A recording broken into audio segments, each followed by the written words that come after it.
Bonjour et bienvenue à cette édition spéciale de MCI TV. Nous allons traiter du sujet l'Église face aux attentats terroristes du 13 novembre. Et on va avoir l'occasion d'entendre Saïd Oujibou. Saïd Oujibou est le président de l'Union des Nord-Africains chrétiens de France. Il est organisateur de conférences, de débats, de tables rondes sur l'extrémisme religieux et le terrorisme. Il est en contact avec des leaders religieux un peu partout dans le monde, de toutes sortes de religions. Il est aussi pasteur nord-africain. En fait, il a passé de l'islam radical et converti au protestantisme il y a plus de 20 ans. Et il a sorti en mai dernier un livre intitulé « Lettres à propos de l'islamisme, l'islamophobie et l'islamofolie ». J'ai aussi sur le plateau le pasteur Jonathan Berceau. Bonjour pasteur Jonathan. Bonjour Jérémy. Donc pasteur Jonathan, vous êtes professeur à l'Université de Laval, vous êtes pasteur au Québec, vous êtes doyen de l'Institut biblique du Québec, titulaire d'une maîtrise en théologie, d'une maîtrise en éducation. Vous êtes doctorant aussi en études bibliques à l'Université de Montréal et vous enseignez aussi au Togo. Bienvenue Jonathan. Merci. Pasteur Joël, bienvenue aussi à MCI TV. Bonjour. Donc vous détenez un baccalauréat en théologie. Vous avez travaillé pendant 4 ans pour l'antenne de télévision Miracle Channel et vous êtes aussi pasteur au Québec. C'est ça. Pasteur Michael Lebeau, vous êtes président des ministères Enseigne-moi, dont le site internet principal est l'un des plus importants sites chrétiens francophones. Et vous présidez également à la chaîne de télévision Enseigne-moi Canal International. Sans plus attendre, on va parler donc à Saïd Oujibou. Saïd Oujibou, vous l'avez peut-être vu aux côtés de personnalités politiques et religieuses telles que François Hollande, Nicolas Sarkozy, mais aussi des personnalités religieuses. Il est aussi consultant en prévention urbaine et il travaille pour la déradicalisation et directeur d'un site internet makashba.net où vous pourrez retrouver des émissions et aussi son témoignage. Saïd Oujibou, bonjour. Bonsoir, pour moi. On est heureux de vous avoir ici donc, sur les plateaux de MCI TV. Et on voit que vous avez un parcours particulier et on voit que en fait, votre démarche s'inscrit vraiment dans un désir de paix, d'unité entre les religions. Finalement, quand on voit votre parcours, quel est le fond de votre message ?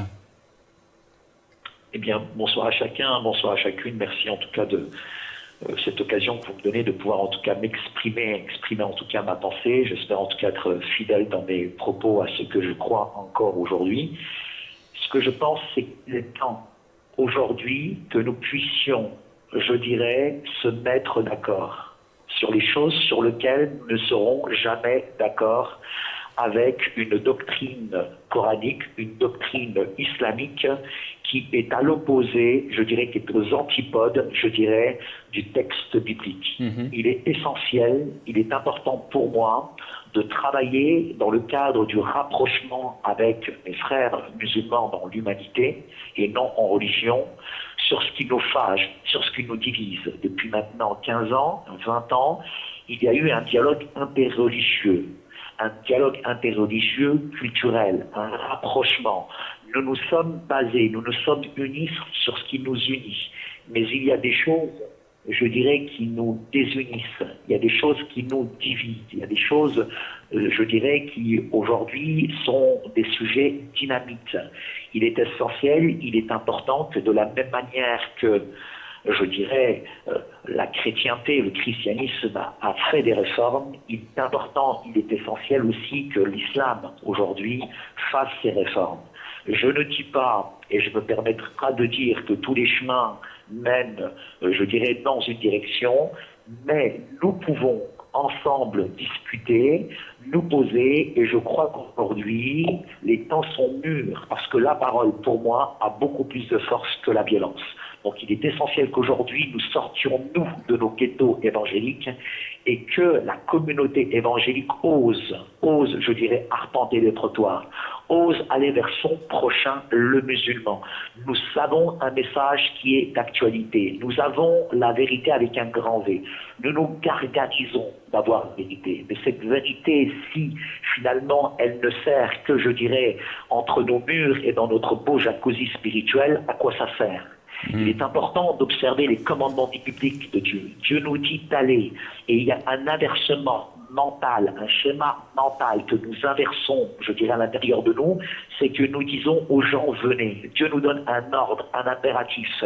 Il est temps qu'aujourd'hui, nous qui avons cette vérité, qui vivons cette vérité, nous puissions en tout cas la donner avec force, avec conviction, sachant que le Dieu auquel je crois, il a véritablement, je dirais, les solutions dans une crise économique, dans une crise spirituelle, dans une crise aujourd'hui où le monde se divise, on catégorise de plus en plus, on communautarise, on met les populations en opposition et c'est le règne de la peur. Non, l'amour parfait bannit la peur, l'amour parfait bannit la crainte et l'amour parfait, il a été incarné dans une personne qui s'appelle le Christ, qui ne fait exception de personne et le Christ pour moi est venu renverser toutes les barrières sociales et religieuses et il nous invite à vivre comme des enfants du Père. Le problème, c'est que dans ces différents plateaux de télévision, nous sommes toujours en train de faire un bon diagnostic comme un médecin, mais nous, évangéliques, nous brillons par notre absence sur le terrain, nous n'avons aucune solution concrète. Il est temps que sous ces pseudo-théologiens aujourd'hui ramène, je dirais, la parole de l'évangile dans sa simplicité et qu'elle soit beaucoup plus pratique puisque ce monde dans lequel on vit malheureusement est dans la désespérance. Je suis frappé, outré, je dirais, de ces malheureux attentats. Je suis blessé, je suis choqué, je me réveille tout groggy chaque matin parce que ça me touche personnellement. Il serait peut-être temps qu'aujourd'hui, véritablement, dans le monde dans lequel on vit, à soif, afin d'entendre véritablement la parole de l'Évangile. Alors Saïd, vous parlez de... Nous devons véritablement l'amener avec force, avec conviction, sans être en décalage avec la réalité du terrain. Nous devons être pertinents, intelligents. Saïd, vous parlez de l'implication de l'Église. Je sais que vous étiez stationné rue de Charonne, donc dans le 11e arrondissement, là où les fusillades ont éclaté. Vous n'étiez pas loin de là. Vous avez dit le 6 août dernier à des ex-musulmans arabes devenus chrétiens: allez, car si vous laissez les rues à l'ennemi, il va les prendre. En fait, on a un peu l'impression d'avoir entendu une prophétie. Est-ce que vous pensez que ce qui s'est passé là, en tout cas le 13 novembre, est-ce que c'est entre autres à cause de l'implication ou la désimplication de l'Église justement ? C'est très intéressant ce que vous partagez, puisque le pire ennemi, c'est moi-même. Et je ne considère pas, en tout cas, les musulmans comme mes ennemis. Ce sont des gens que j'aime. J'aime les musulmans, c'est très important. J'ai un autre ennemi, c'est une idéologie politique aujourd'hui qui, malheureusement, décapite, viole, je dirais, c'est une barbarie, une sauvagerie, malheureusement, qui aujourd'hui s'exécute, je dirais, avec des textes qui sont véritablement à réformer. Il est important pour moi de vous dire que ce qui me choque, ce qui me chagrine, ce qui me fait le plus peur, c'est la frilosité des chrétiens, c'est la torpeur des chrétiens, c'est ceux-là qui me font plus peur. Ce ne sont pas les musulmans qui me font peur, ce sont les chrétiens qui me font peur. Et comme je disais tout à l'heure, il est important que l'on aujourd'hui prenne de la distance avec ce qui est émotionnel et qu'on puisse véritablement, je dirais, en ces temps difficiles, en ces temps douloureux, je dirais, beaucoup de familles sont décimées, sont cassées, sont brisées. Je ne vois pas où sont les évangéliques sur le terrain. Je ne vois pas comment les évangéliques aujourd'hui entourent, encadrent toutes ces familles, toutes ces personnes qui sont dans la rue. Il n'y a pas besoin de distribuer des flyers ou de leur dire: race de vipère, repentez-vous, c'est l'heure du jugement dernier. Mais pleurez, pleurez. Il y a des solutions dans la Bible. La Bible me dit de pleurer avec ceux qui pleurent, je dirais, de connaître leur souffrance, d'être juste là, de les aimer, de leur dire on est désolé, de compatir avec ces gens-là. Il est important que cet évangile soit beaucoup plus pratique, qu'on le voit. Il est important qu'on sorte de nos murs, qu'on sorte, je dirais, de ce confort. Nous avons trop longtemps été dans une zone de confort. Il faut qu'on sorte de cette zone de confort et véritablement que cet évangile s'incarne comme le Christ l'a incarné en allant, je dirais, sur le terrain, en ayant de la compassion. Jésus n'avait pas des tripes bibliquement, il avait des entrailles de miséricorde. Il était capable de pleurer face, je dirais, à la mort de Lazare, comme nous devons pleurer face à cette mort. Il y a combien de temps que nous n'avons pas pleuré, je dirais, face, aux vicissitudes de la vie, à tout ce que nous voit aujourd'hui. C'est horrible ce qu'il voit. Avons-nous encore de l'amour? Avons-nous encore de la compassion? Saïd, on voit que vous êtes passionné et vous êtes quotidiennement en relation avec le monde musulman. Je sais que vous voyagez aussi un peu partout. C'est quoi un peu le climat des musulmans justement que vous avez rencontrés depuis ce 13 novembre? Quel est un peu le climat auprès des musulmans, de la communauté musulmane? Je vais me permettre de vous dire que malheureusement, ce qui s'est passé ce week-end m'affecte au plus profond de moi-même. Et quand j'accompagne des familles dont, je dirais, les jeunes ont commis ces exactions, je vois le poids, la haine, le regard qui se pose, alors qu'elles-mêmes sont la victime. Ils viennent de perdre. Effectivement, ce qui s'est passé, c'est ignoble. Il n'y a pas de mots pour décrire, je dirais, cette sauvagerie, cette barbarie.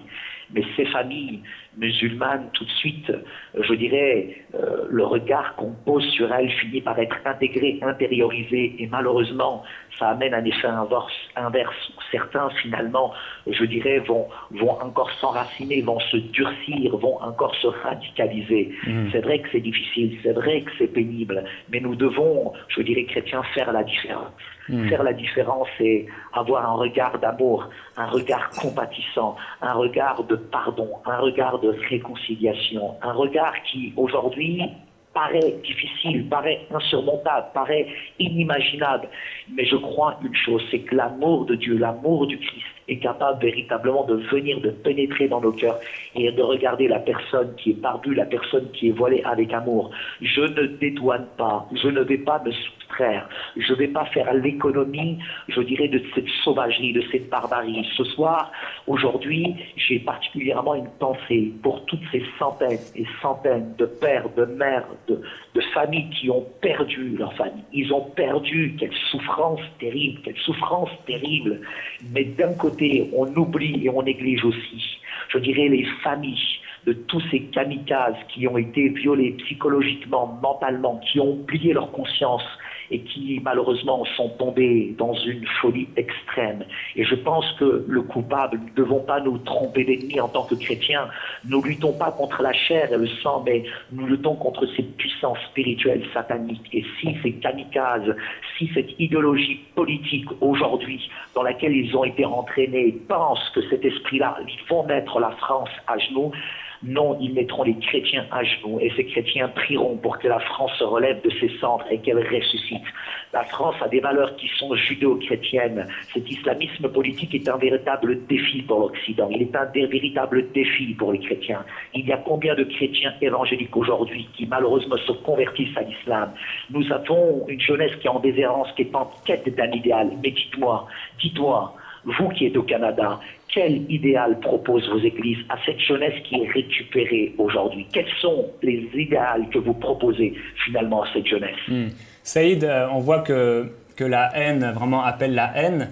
Ce dimanche à Pontivy, donc dans l'ouest de la France, il y avait une manifestation anti-immigration. Il y a eu 3 blessés et une femme racontait que là, il y a eu donc une personne d'origine maghrébine qui a été prise pour cible par 6 personnes. Cette femme était complètement choquée de voir l'acharnement de ces Français sur cette personne d'origine maghrébine. Est-ce que vous pensez que ça va devenir dangereux pour ces personnes d'être en France, pour les personnes de la communauté musulmane? Tout ce que je peux vous dire, c'est qu'il y a un durcissement que je ressens, une radicalisation qui n'est pas seulement dans l'islam, mais dans certains propos, qui soient politiques.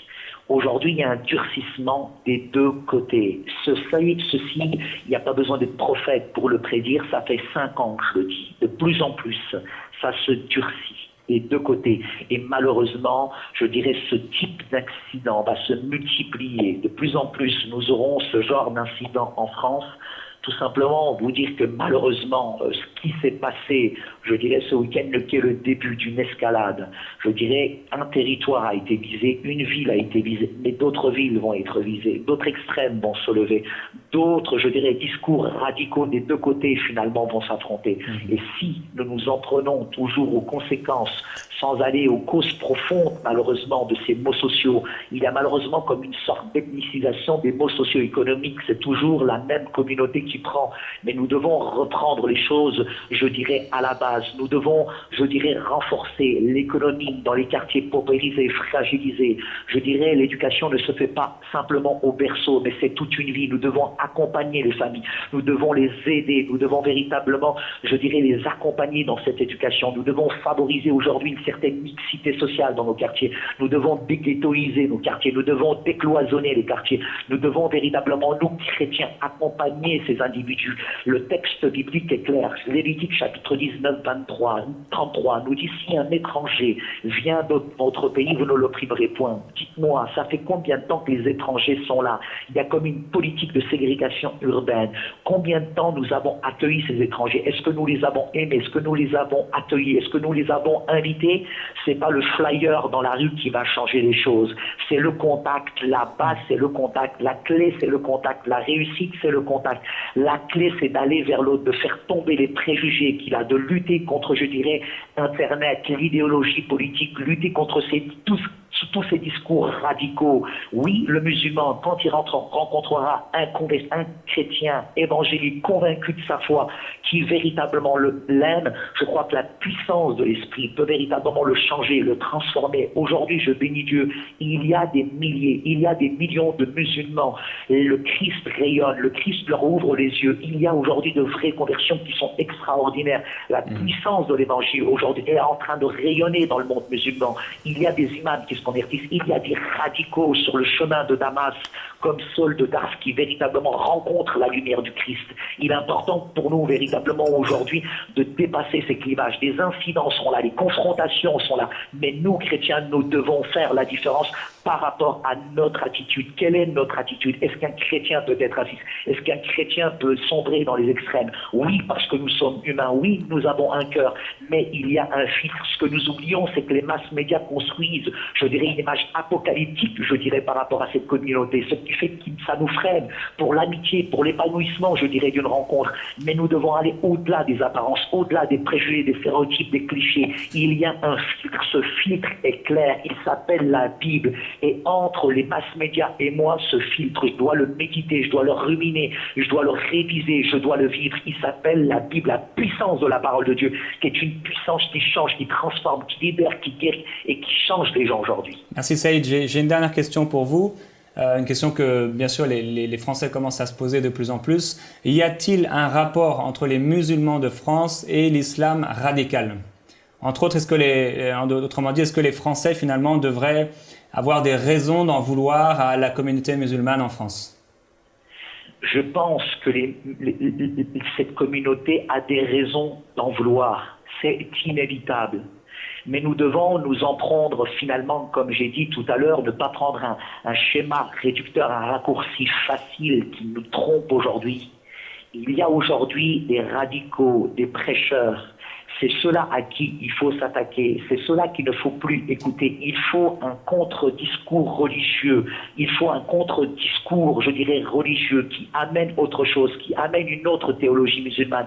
Nous avons besoin d'un contre-discours qui nous montre finalement que l'islam n'est pas celui qui nous le révèle. Je crois véritablement à une réforme du Coran, une réforme de l'islam, mais il faut que les théologiens musulmans se réveillent. Il faut véritablement aussi, je dirais, que toutes ces personnes qui, je dirais, avec des méthodes, des techniques qui tentent finalement d'amener la violence, la barbarie, la sauvagerie, soient véritablement combattues, soient remis à leur place, qu'il y ait des sanctions qui soient sévères, et je dirais qu'elles soient punitives. S'il y a des gens qui prêchent un islam radical, ils doivent être expulsés du pays. Et il faut s'attaquer à ceux qu'on ne peut pas s'attaquer, sur un plan théologique, sur un plan aussi culturel, sur un plan économique. Toutes ces personnes qui sont fragilisées et dont ils abusent aujourd'hui, c'est qu'elles sont fragiles, c'est qu'il y a des peines, c'est qu'ils sont finalement détruits à l'intérieur, et nous devons aider toutes ces personnes qui sont fragilisées. Il y a des solutions. La solution, elle existe. Elle est spirituelle, elle est aussi humaine, et elle a besoin d'être mise en place. Saïd Oujibou, je vous remercie pour votre temps, le temps consacré à nos questions. Je vous rappelle que le Saïd Oujibou a écrit un livre intitulé « Lettres à propos de l'islamisme, l'islamophobie et l'islamofolie ». Alors, Jonathan Berceau, il y a la semaine passée un spécialiste historien qui est passé sur le plateau de TF1 vendredi soir il a dit que l'un des deux grands objectifs de Daesh était de provoquer en tout cas une guerre civile entre la France, à l'intérieur même de la France, entre la communauté musulmane de France et les Français non musulmans. Face à ce risque de haine, de révolte, comment devrait réagir la communauté chrétienne?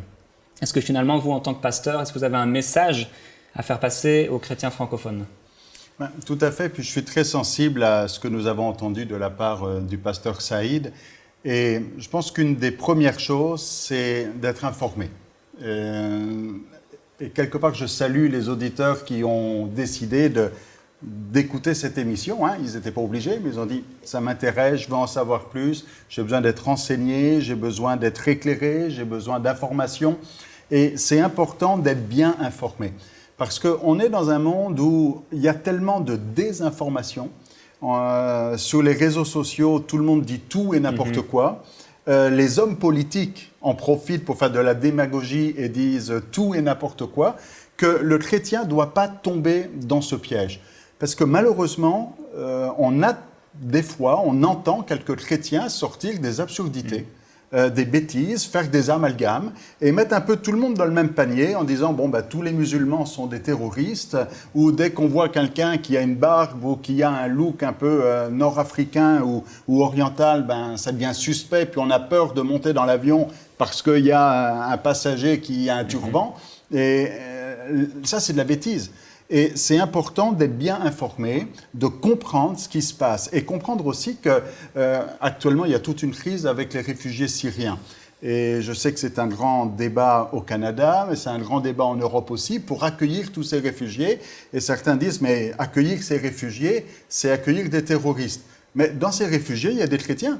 Il y a des chrétiens qui fuient l'État islamique parce qu'ils sont persécutés, parce qu'ils sont violentés, et ils fuient parce qu'on a brûlé leur maison, parce qu'on a détruit leur foyer, et ils cherchent un refuge, un asile. Et j'ai de la tristesse quand je vois des chrétiens mettre sur les réseaux sociaux des réponses absurdes, on n'en veut pas, il ne faut pas les accueillir, parce qu'on est loin de l'Évangile. Et j'apprécie l'appel du pasteur Saïd. Et en tant que leader, je m'adresse déjà aux leaders, je m'adresse déjà aux pasteurs, parce que c'est les pasteurs qui sont premièrement responsables de l'enseignement qui va être apporté dans l'Église. Et l'Église, elle a une raison d'être. Elle doit être le sel de la terre, elle doit être la lumière du monde, et elle doit être justement ce message, ce contrepoids dont on a entendu parler il y a quelques instants, ce contrepoids d'amour face à la haine. On est dans une société et on parle de terrorisme, le but du terrorisme, c'est d'amener la terreur. Et d'amener la terreur, d'amener la crainte et d'amener la haine. Et justement, c'est un peu le jeu de Daesh, puis j'arrive à la question. Donc, par rapport à cet expert sur TF1 qui a pu dire ça, qu'en fait, quelque part, on amène la population française, mais internationale aussi, à quelque part haïr ou en vouloir à la population musulmane. Les musulmans se sentant mal aimés, du coup, se radicalisent, et du coup, les prêcheurs musulmans retrouvent un petit peu, vous voyez, ils ne vous aiment pas, et amènent un combat là-dessus. L'Église doit amener de l'amour. Et pas seulement en parler, pas simplement avoir des mots, pas simplement, mais être présent. Et je comprends le cri de cœur du pasteur Saïd qui dit « Mais où sont les chrétiens? Ils ne sont pas dans les rues, on ne les voit pas. Ils sont peut-être en train de chanter des beaux cantiques dans leur église, mais il faut sortir. Et il faut être présent. Où sont les chrétiens pour accueillir les immigrés? Où sont les chrétiens pour recueillir les Syriens? Où sont les chrétiens pour montrer aux musulmans qu'ils sont aimés? Et c'est en montrant aux jeunes des quartiers, en montrant aux jeunes maghrébins qu'on les aime, et qu'on les aime vraiment, pas juste des mots, mais qu'on est là. Et quand il y a des problèmes sociaux, qu'on est capable de les aider, même matériellement, physiquement, qu'on est capable de montrer qu'on les aime, qu'il y a des gestes d'amour, c'est ces gestes d'amour qui vont parler au cœur et qui vont dire « mais là, il y a quelque chose de différent ». C'est pas le message de haine qu'ils entendent de la part de certains prêcheurs et pas de tous les musulmans. Et l'Église, c'est le message pour l'Église aujourd'hui, l'Église doit être là, présente sur le terrain et montrer ce message d'amour. Ça, c'est le rôle de l'Église, effectivement. Michael Lebeau, la France a-t-elle finalement raison de répondre par la violence? L'Église doit répondre par l'amour. Maintenant, le monde répond différemment. Est-ce que la France a raison de répondre par la violence, par exemple en attaquant l'État islamique, comme elle l'a fait ce week-end? Alors, il faut bien dissocier, comme on l'a dit, je pense déjà premièrement, la violence qui est dirigée vers l'État islamique qui s'est formé en Afrique, au Moyen-Orient. Moi, personnellement, je ne veux pas m'embarquer dans des questions politiques, c'est une question qui touche à la politique, mais quand on me pose cette question, ma première pensée va bien sûr vers l'État nazi d'Hitler, qui se répandait, qui se propageait de plus en plus. Et la question que je me pose quand vous me posez cette question, c'est si nous n'avons rien fait militairement pour stopper l'État nazi qui prenait de plus en plus de proportions, qu'en serait-il du monde aujourd'hui? La prière n'a pas tout fait et les nazis étaient en train de tuer des juifs à grande échelle, des millions. Je crois que le Premier ministre français Manuel Valls a exprimé l'opinion du peuple français, du gouvernement. Il a été radical, il a dit nous allons traquer Daesh, nous associer avec la coalition les Russes, les Américains, les Allemands pour aller frapper cet État islamique radical qu'est Daesh. Moi, personnellement, je pense que oui, militairement, il faut intervenir. Bon, bien sûr, en tant que chrétien, je ne souhaite la mort de personne, mais si on laisse l'État islamique radical, que Daesh continue à se développer, ils ont des milliers de milliards de dollars, ils exploitent des stations de pétrole, ils financent le terrorisme dans le monde. Donc je dirais oui, la France a raison de réagir militairement en frappant des structures, des ressources financières, des stations pétrolières qu'ils ont, des stations de communication, des camps d'entraînement, pour stopper cette propagation dans le but de freiner la progression de Daesh, parce que Daesh sinon va aller en Afrique, va devenir de plus en plus puissant et va continuer à financer ces attentats terroristes. Maintenant, comme l'a dit Saïd Oujibou, je pense que le plus important, c'est de cibler l'ennemi. Emmanuel Valls a dit qu'ils allaient détruire Daesh, mais Daesh, c'est un État qui prend de plus en plus de proportions en Syrie, dans la région de l'Irak, etc. C'est possible, comme il l'a dit, de détruire cet État qui s'est créé il n'y a pas si longtemps que ça.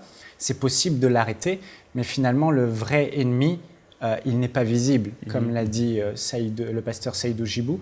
Le vrai ennemi, il est invisible, comme il l'a dit. Nous n'avons pas à lutter, la Bible le dit, contre la chair et le sang, mais contre des esprits mauvais qui influencent ces leaders radicaux qui endoctrinent les jeunes.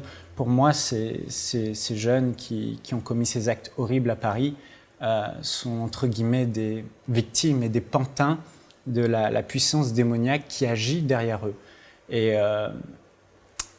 Et que Daesh est un territoire qu'on peut détruire aujourd'hui, géographique, mais que cet ennemi derrière, c'est une idéologie, c'est une façon de penser, une mentalité que le diable inculque à ces personnes.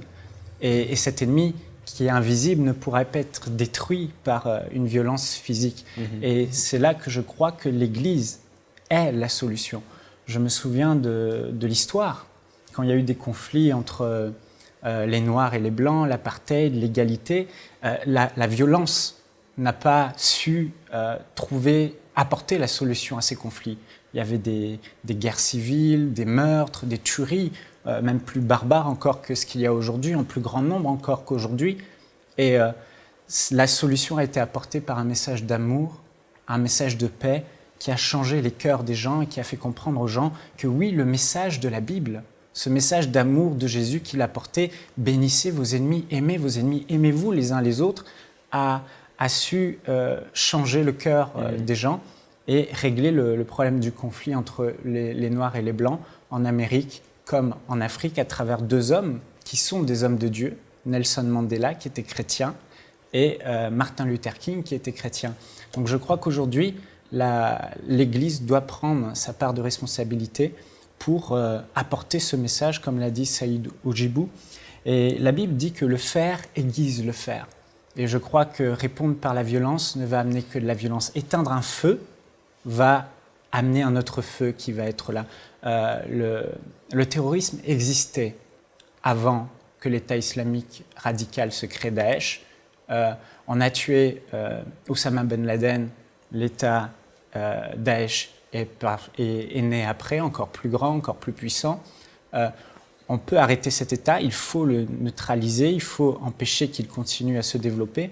Mais la vraie question que le gouvernement se pose, la vraie question, c'est comment amener la paix et la sécurité dans nos pays.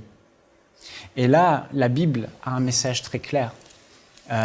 Jésus, il y a 2000 ans, a prophétisé, on peut le lire dans Matthieu chapitre 24, que dans les temps de la fin, vous entendrez de plus en plus parler de guerre, de bruit de guerre. Et il a dit que l'insécurité, la crainte saisirait le cœur de tous les hommes. Et on voit que cela est en train de se passer. Et il a prophétisé que ces choses iraient de pire en pire. Donc aujourd'hui, on voit qu'on a beau essayer de s'unir, les gouvernements ont beau essayer de s'unir, de faire régner la sécurité, la paix par des actions humaines dans le monde physique, mais au final, ça ne règle rien. Je crois que Jésus avait perçu ce qui allait arriver, et ces attentats sont un des exemples de la prophétie de Jésus. Mais il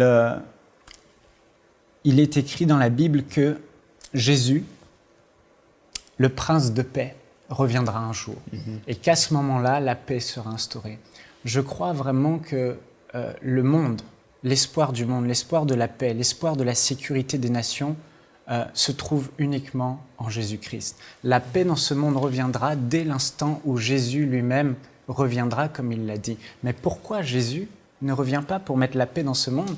Et la Bible nous donne la réponse dans les Épîtres de Pierre. Elle dit que si Dieu tarde à revenir, et que Jésus tarde à revenir dans ce monde pour apporter son règne de paix et d'amour, et la paix entre les hommes et l'unité entre les hommes, ce que les gouvernements recherchent, il dit que c'est parce qu'il veut que tous les hommes soient sauvés et parviennent à rencontrer Dieu et à être pardonnés. Donc, si Dieu tarde aujourd'hui à revenir, si le Seigneur Jésus tarde pour venir instaurer la paix sur la terre, c'est parce qu'il veut que l'Église aujourd'hui se lève et que l'Église prenne sa responsabilité, comme le pasteur Saïd l'a dit, d'aller à l'extérieur de ces quatre murs et d'aimer les gens, de les aimer jusqu'à ce qu'ils réalisent que le vrai message d'amour, il est en Dieu, que Dieu est amour, que Dieu n'est pas ce Dieu qui détruit, que Dieu n'est pas ce Dieu de guerre, parce que là on voit ces tueries sous le nom de l'islam radical, mais quand on voit l'histoire du catholicisme et des croisades, c'était aussi des tueries et des meurtres, mais ce n'est pas l'image de Dieu. Dieu est amour, et l'image de Dieu, c'est l'image que Jésus nous a donnée. Donc si Jésus dit qu'il reviendra quand les hommes seront sauvés, la responsabilité de l'Église pour hâter cette paix doit être d'aller à l'extérieur de nos quatre murs, d'aimer les gens et de leur annoncer la bonne nouvelle. Ce Dieu que beaucoup croient mort, que beaucoup croient méchant et mauvais, est finalement un Dieu d'amour. On vous aime et voici la bonne nouvelle. Et en annonçant cette bonne nouvelle, les âmes, les personnes se tourneront vers Dieu et donneront leur vie à Jésus et rencontreront ce Dieu si extraordinaire et seront sauvés. Alors, le Seigneur reviendra et instaurera la paix sur terre. Donc, moi, ce que j'aimerais dire, et si j'étais président de la République, sincèrement, j'agirais pour freiner Daesh, c'est sûr, l'État islamique, mais j'aiderais l'Église évangélique, les églises véritables qui marchent dans l'amour, en leur donnant des moyens financiers, des structures pour les aider à aller, et par le message qu'on a, ce message d'amour, on voit que partout dans le monde, des gangsters qui avaient tué des gens, qui ont commis des meurtres terribles, ont rencontré le Seigneur Jésus en prison et ont eu leur cœur vraiment changé à l'intérieur. Donc on a le message qui peut transformer l'homme, non pas à l'extérieur, mais à l'intérieur. Et si les gouvernements aidaient les églises évangéliques financièrement, entre autres, et si les églises prenaient leurs responsabilités et donnaient ce qu'elles avaient pour qu'on puisse aller et dire aux gens la vérité. Jésus est vivant, Jésus est amour, Jésus est paix, Jésus est la représentation, l'empreinte de Dieu tel qu'il est dans la Bible, tel il est. Vous pouvez le rencontrer aujourd'hui et vraiment avoir la vie éternelle et l'assurance du salut. Et en plus de cela, il changera votre cœur de l'intérieur. Alors là, Jésus reviendra et la paix sera instaurée. Et je crois que c'est la grande question qu'on doit se poser. Et on voit que vous avez parlé de ce règne de la terreur, là, les gens qui sont terrorisés. L'un des slogans qui a été apporté, c'était « Nous n'avons pas peur ». Et c'est pas spécialement drôle, mais on voit que malgré ce slogan qui est donné, on a vu ces gens qui étaient là en train de se rassembler. Ils ont entendu un bruit et tout à coup, les gens ont commencé à courir. Et effectivement, ils clament « Nous n'avons pas peur », mais à l'intérieur, ils sont terrorisés. Et on a le pasteur Alain-Patrick Tsengue. Pasteur Alain-Patrick Tsengue est pasteur à Paris des églises ACER. Pasteur Alain-Patrick, bonjour. Bonjour pasteur Jérémy, bonjour pasteur Michael. Bonjour. Et je pense que c'est le pasteur Jonathan qui est aussi sur le plateau. C'est ça, oui. Donc bienvenue dans cette édition spéciale AMCI TV. Et il y a le pasteur Joël aussi qui est avec nous. C'est ça, oui. Pasteur Joël Spinks est Ah, présent. le pasteur Joël aussi. Ah oui. J'ai donc une question pour vous. Est-ce que finalement les églises évangéliques, les chrétiens que vous avez pu rencontrer depuis ces derniers jours, est-ce qu'ils sont aussi dans ce règne? Est-ce que vous avez ressenti de la peur, de la terreur chez les chrétiens? Le samedi, c'était assez difficile parce que des messages circulaient sur les réseaux sociaux, sur les WhatsApp, au sujet des éventuels cultes qu'il n'y aurait pas le dimanche. Et moi, j'ai été catégorique là-dessus avec mon collège des responsables. Je leur ai dit, dimanche, nous ferons culte. Pour deux raisons. La première raison, c'est que la Fédération protestante de France a recommandé à toutes les églises membres de prier pour la nation. C'était le moment pour notre Église de se rassembler et prier pour la nation.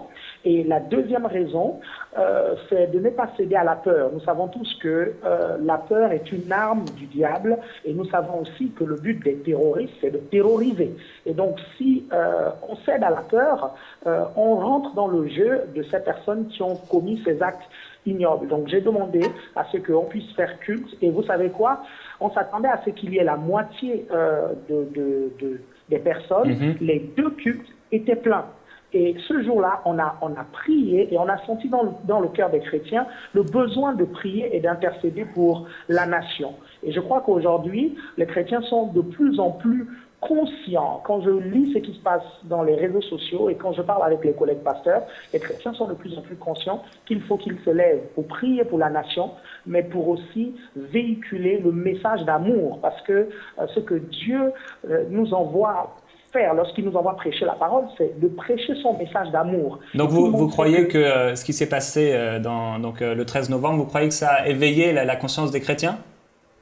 De plus en plus, les chrétiens se sentent interpellés par ce qui s'est passé parce que, par exemple, nous, dans notre église, on a quelqu'un qui a perdu 7 collègues de travail et on se rend compte qu'il faut qu'on prie davantage, il faut qu'on partage le message de l'évangile, il faut qu'on partage le message d'amour, de l'amour de Dieu pour que de plus en plus les chrétiens comprennent que Dieu les aime et que la solution de cette chose, à ce phénomène-là, c'est la transformation des cœurs par le message de l'amour de Dieu. Et de plus en plus, les chrétiens sont interpellés, ou du moins ceux qui sont dans ma sphère de contact. Pasteur Alain-Patrick, je vous remercie pour votre temps. Pasteur Joël Spinks, comment devrait réagir comment on devrait réagir en tant que chrétien? Comment devrait réagir un chrétien dans ce climat de terreur? Et est-ce que finalement un chrétien peut garder sa paix? Absolument. Si les choses continuent, si les choses évoluent et qu'on entend à droite à gauche et que finalement ça atteint même l'Occident et tous les pays de l'Occident et que ça se multiplie, est-ce qu'il est possible de garder la paix? Absolument, parce que nous servons un Dieu qui demeure toujours avec nous. Donc, peu importe où Dieu nous appelle à voyager, même si c'est en Israël, par exemple, pendant qu'il y a des problèmes comme ça constamment, si Dieu nous appelle à être là, bien, le Seigneur est avec nous en tout temps. Et puis, moi, ce que je crois, c'est que là où nous sommes protégés, c'est dans la volonté parfaite de Dieu. C'est vraiment ça. Si nous sommes dans la volonté parfaite de Dieu, Dieu est avec nous, il va nous protéger.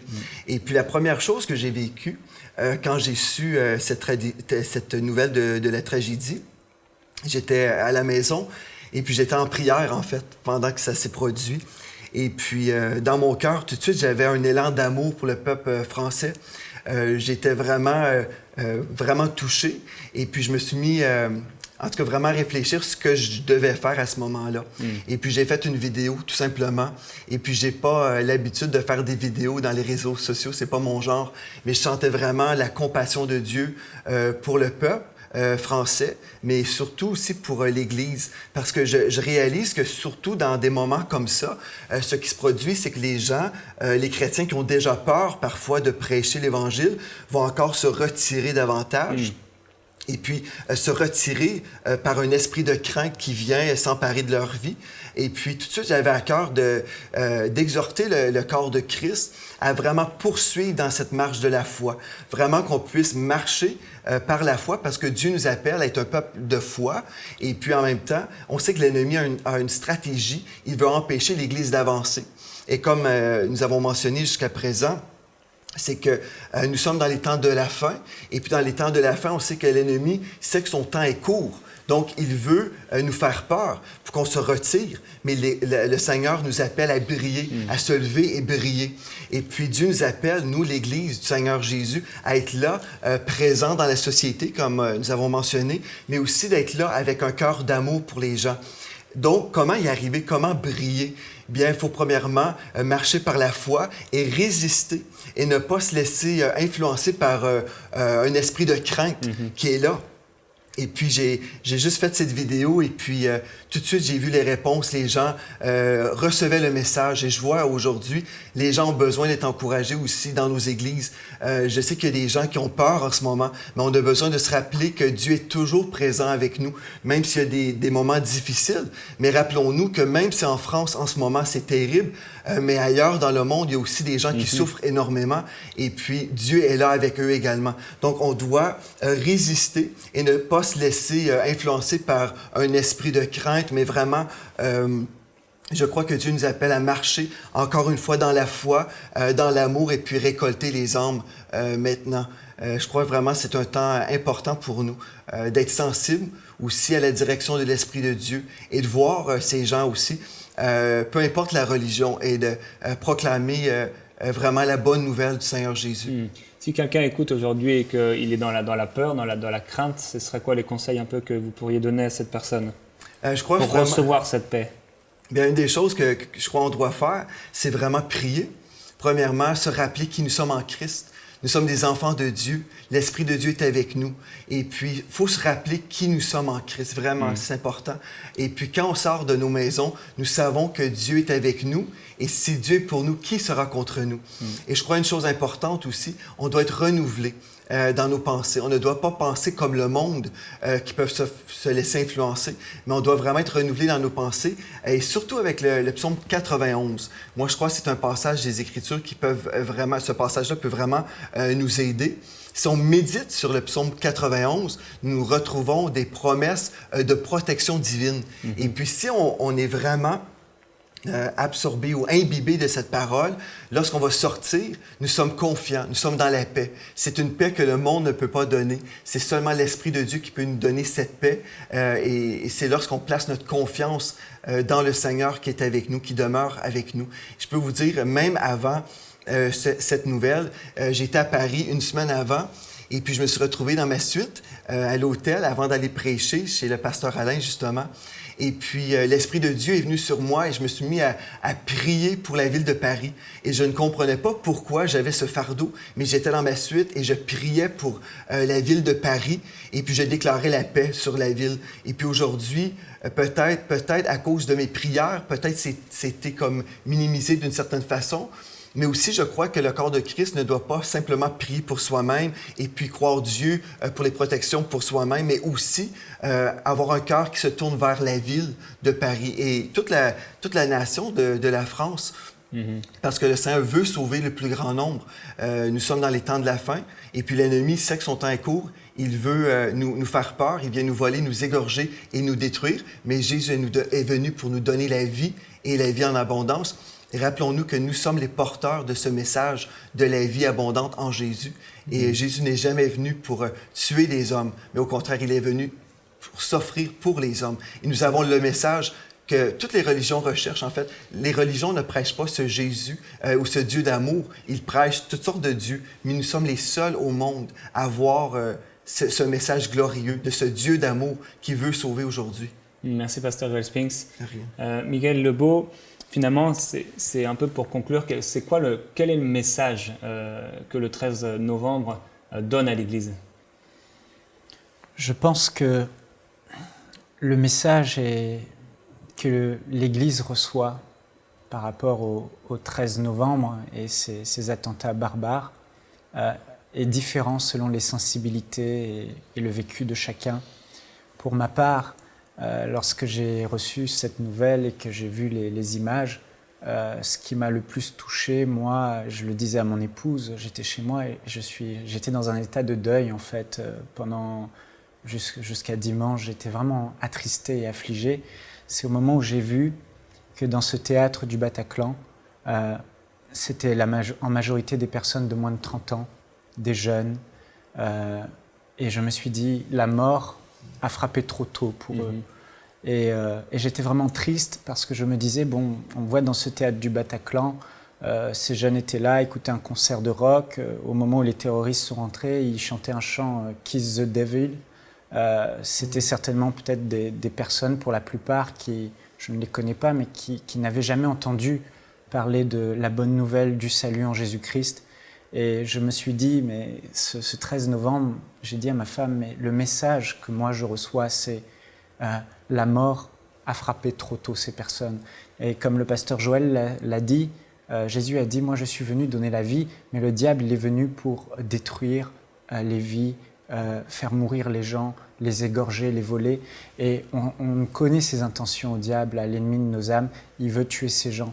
Mais au-delà du 13 novembre, les gens se sentent interpellés par ce qui s'est passé, parce que c'était dans un théâtre, c'était à Paris, dans une grande ville, ça aurait pu se passer à Montréal, ça aurait pu se passer à New York, tout le monde se dit « wow, ça aurait pu être moi dans ce théâtre ». Mais finalement, si on regarde un peu plus loin, d'un regard un peu plus global, on réalise que chaque jour, il y a des milliers de personnes qui meurent, et pas seulement 132 ou plus, comme ça s'est passé en région parisienne. Et on voit par exemple que Boko Haram, le mouvement islamiste d'Afrique de l'Ouest, ils alignent des enfants qu'ils mettent par terre, des 200 enfants alignés, pour certains cagoulés, puis ils viennent avec des fusils et ils tirent sur ces enfants, un par un. Ces enfants meurent. On voit que des chrétiens sont brûlés vifs, que des gens meurent partout dans le monde. Rien qu'au Québec, l'année passée, plus de 20 000 personnes sont mortes trop tôt, frappées du cancer, à cause du cancer, des jeunes, des moins jeunes.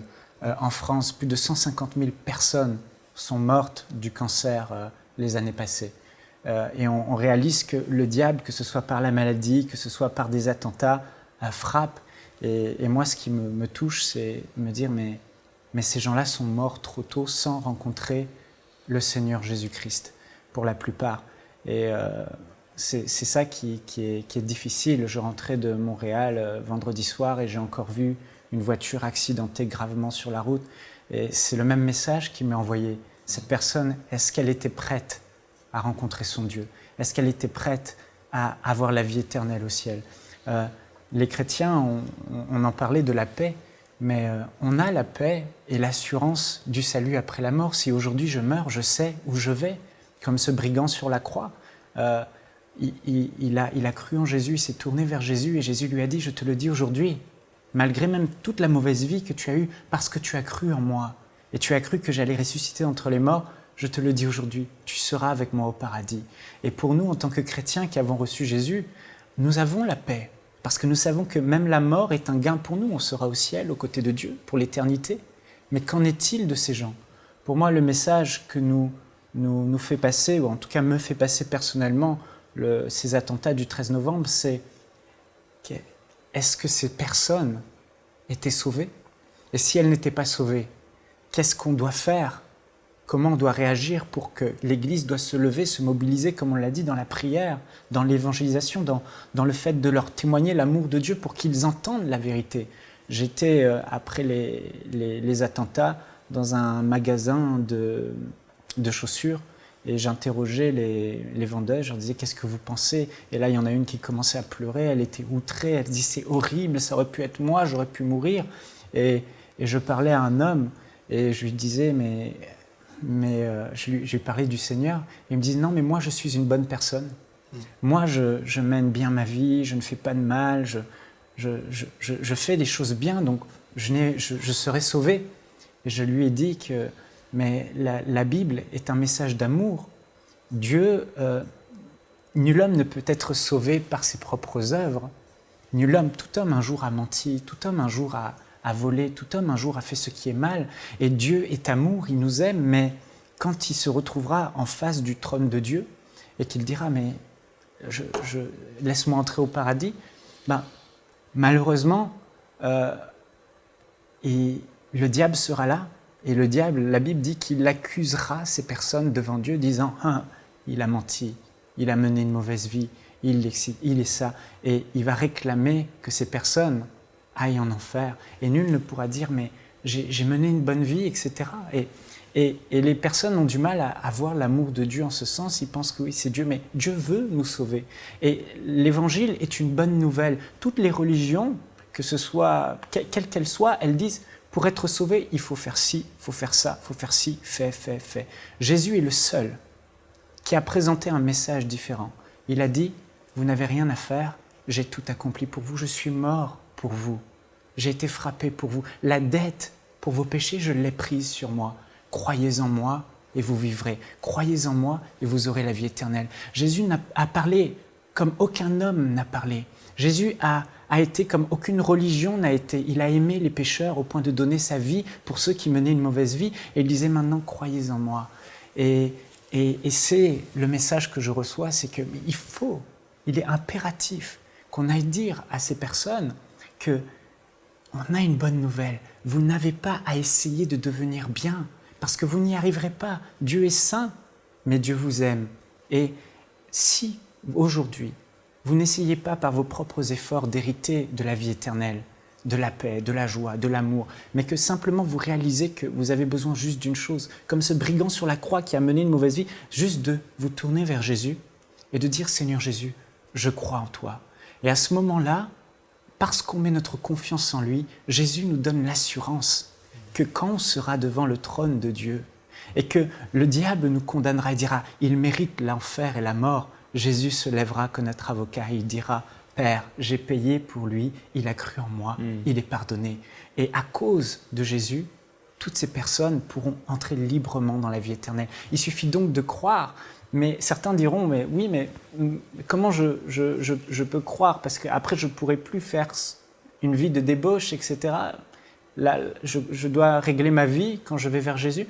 Mais en fait, ce que les gens ne réalisent pas, c'est que quand on se tourne vers Jésus, ce n'est pas des efforts qu'on fait ensuite pour faire le bien, mais c'est Jésus a dit, je vous donnerai mon esprit et je changerai votre cœur. Et quand on reçoit Jésus et qu'on se tourne vers Jésus, Seigneur Jésus, je crois vraiment en toi, sauve-moi. À ce moment-là, on vit un miracle extraordinaire dont parle la Bible. C'est comme une nouvelle naissance où notre cœur est changé. Alors, tous ces penchants qu'on avait à faire le mal, finalement, ils disparaissent et on a envie de faire le bien. Et au-delà de la vie éternelle, le message de Jésus est un message actuel, comme on l'a dit, qui va répondre aux maux de la société, comme Pasteur Saïd Oujibou l'a dit, parce que celui qui reçoit le Christ, celui qui reçoit Jésus, son cœur est changé. Et s'il avait de la haine, tout d'un coup, il va se mettre à aimer. Je crois personnellement que tous ces jeunes qui ont été endoctrinés et qui ont commis ces actes horribles, s'ils avaient pu entendre la bonne nouvelle de Jésus-Christ, son message, son amour, et qu'ils s'étaient tournés vraiment vers Jésus en disant « Seigneur Jésus, s'il te plaît, viens dans ma vie. Je crois en toi ». Ils auraient vécu ce changement à l'intérieur et toute cette haine, toute cette colère qu'ils avaient contre ces choses et le diable qui s'est déchaîné dans leur vie, qu'ils avaient besoin d'exprimer et en faisant du mal aux autres, finalement leur cœur aurait été changé et au lieu de vouloir faire du mal, ils auraient fait du bien. Donc le salut en Jésus-Christ, il est vraiment complet, il est actuel, il est moderne, il est pratique, il est l'amour. Quand j'ai reçu Jésus comme mon sauveur personnel, Pasteur Jérémy, ma vie a radicalement changé. J'avais de la haine à l'intérieur dans mon cœur pour des gens qui m'avaient fait du mal, je voulais leur faire du mal.